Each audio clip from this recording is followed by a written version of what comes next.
Hi friends, ఇదిగోండి మా బాబు అంటున్నాడు నేను చెక్మరీరా అన్న. చెక్మర్ కాదంట, షార్ప్నర్ అంట. అమ్మ చెక్మర్ అనకే నీ వెనకటి రోజులు కావే షార్ప్నర్ అని నేను చదువుకుంటప్పుడు గట్టినా అన్నావే అన్నాడు. మేము చదువుకుంటప్పుడు చెక్మరే అంటున్నాం. మరి ఎందుకంటే తెలుగు మీడియం కదా, వీళ్ళది ఇంగ్లీష్ మీడియం, అందుకే షార్ప్నర్ అంటారు, మేము చెక్మర్ అంటారు. షార్ప్నర్ అన్నా చెక్మర్ అన్నా ఒకటే కదండి.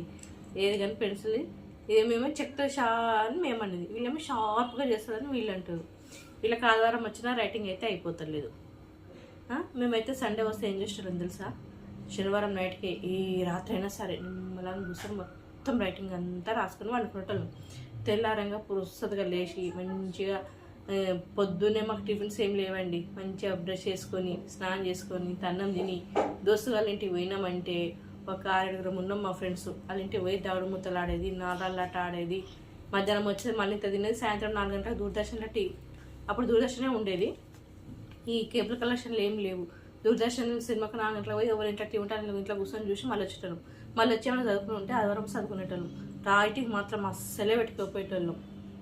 ఇప్పుడు పిల్లలు అయితే ఏ ఆదివారాలు వచ్చినా ఎన్ని హాలిడేస్ వచ్చినా రైటింగ్ ఉంటూనే ఉంటుంది.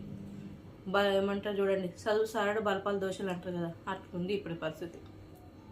ఇంకోటి, మాకు బ్యాగులు లేవండి. మేము అప్పుడు చదువుకునేటప్పుడు మసాలా సంచులు ఉంటాయి కదా, అవి మా వాళ్ళు బ్యాగ్ కొనియమంటే నాకు మసాలా సంచి జింపి బ్యాగ్ కుట్టి ఇచ్చిండు మా అన్ననైతే.